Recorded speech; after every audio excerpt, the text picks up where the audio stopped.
Welcome to Odia tutor classes. पिला माने आमे सब्जेक्टिव क्वेश्चन रो तम बीजगणित देखि देछि। ज्यामिति बहिर त्रिकोणमिति रो भी वीडियो मु अपलोड कर देछि। आज आमे परिमिति रो सब्जेक्टिव क्वेश्चन सब देखिबा।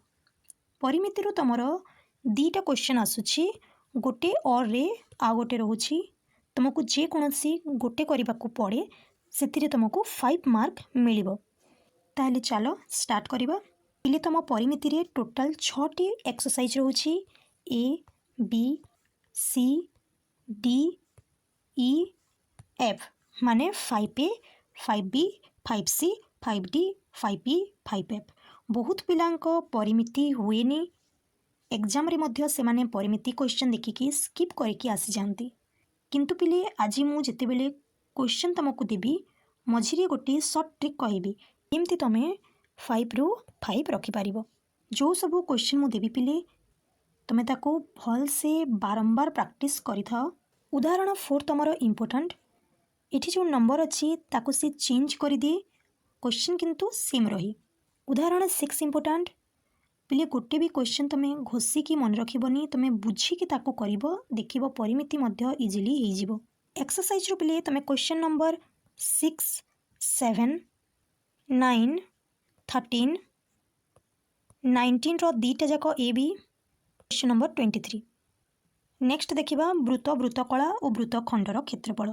उदाहरण 11 13 अनुसरणी रो क्वेश्चन नंबर 15 16 19 21 22 25 29 रो दीटा जाको बीट देखिथिबो।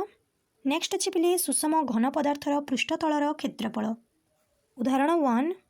उदाहरण 3 इंपोर्टेंट। तमरो नंबर चेंज करिकी आसी थाए।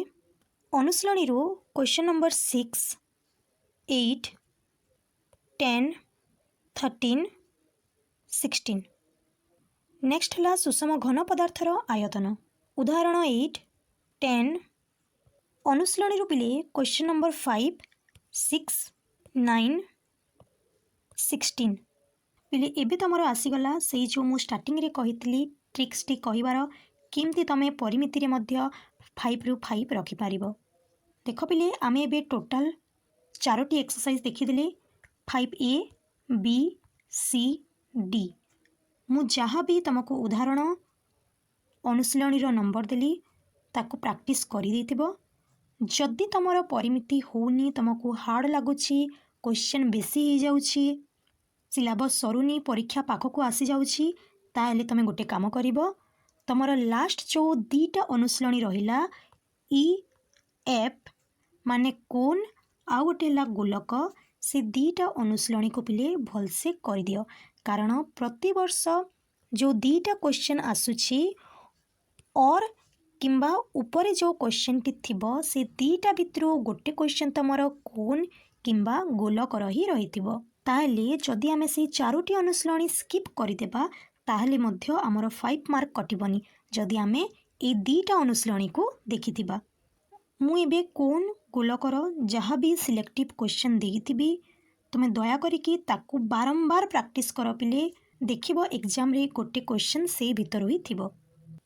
उदाहरण 16 17 19 कोन रो अनुशीलनी रो पिले तमे क्वेश्चन नंबर 4 रो दीटा जाको 5 6 7 number very important 8 9 question number 13 गोलक देखिबा।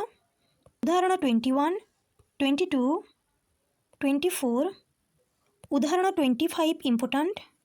अनुशीलनी रो क्वेश्चन नंबर 4 रो 13 जाए सबु क्वेश्चन देखिदेबो। एबे तम इच्छा, तमे से 4टी ए बी सी डी अनुशीलनी देखिबो ना ई आउ एफ अनुशीलनी देखिकी जाइथिबो। जदि तमरो परिमिति भल होउछि, जदि तमे इजीली करि पारुछ, ताहले मु कहबी सब कर दियो। आ जदि होउनी पिले, ताहले परीक्षा जाए एबिरु तमे ए दीटा अनुशीलनी को प्रैक्टिस करि दियो। वीडियोटी भल लागिथिले लाइक करिवो, तम सांग मानक सह शेयर करिवो।